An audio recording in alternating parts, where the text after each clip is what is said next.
Actually, it's great advice for anybody who's looking to start a food business, because as you know, real estate in Hong Kong is really expensive. So the rent can take up a huge chunk of your costs, which you can actually bring down by opting for a co-shared kitchen space. So the one I work out of is called Bite Unite. It's in Wan Chai.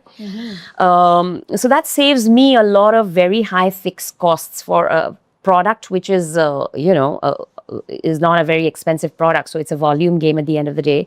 So I try to save on costs over there, and then we take freelance staff to bake our products, and we keep that flexible depending on how the month or the week is looking.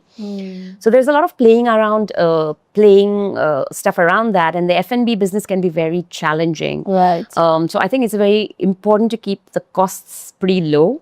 I have realized that as well, because in Hong Kong, otherwise, there's no end to the cost. Then how much do you sell? Absolutely. So that's a very important point that you brought out right now, I think. Yeah. So my focus is really on the costs, and I try to keep that really low as I can. And I try to balance that, of course, with the demands and the orders that are there. And then we are also present on platforms like Kita and Food Panda. So then the menu for that is planned a little differently, where we keep the best-selling products ready and, to go, because the rider literally comes in 5-10 minutes. Right. And does that work for you?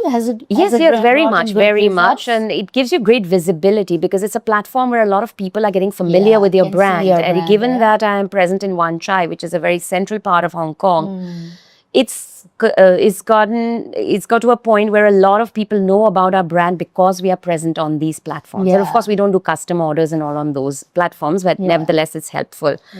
So coming back to that, of course, I've digressed a little bit. So the first thing is I'm hands-on with my craft. And I think the second thing is that for custom orders, I'm very clear that I want to have a conversation with the client myself. That's a part of the business that I find very hard to delegate to someone else, because I think it's very important to get the brief right, to create that right product and create that moment of joy when your client is actually cutting that cake. Because if I get that brief wrong, then I'm not going to deliver the right outcome, which could be a disaster.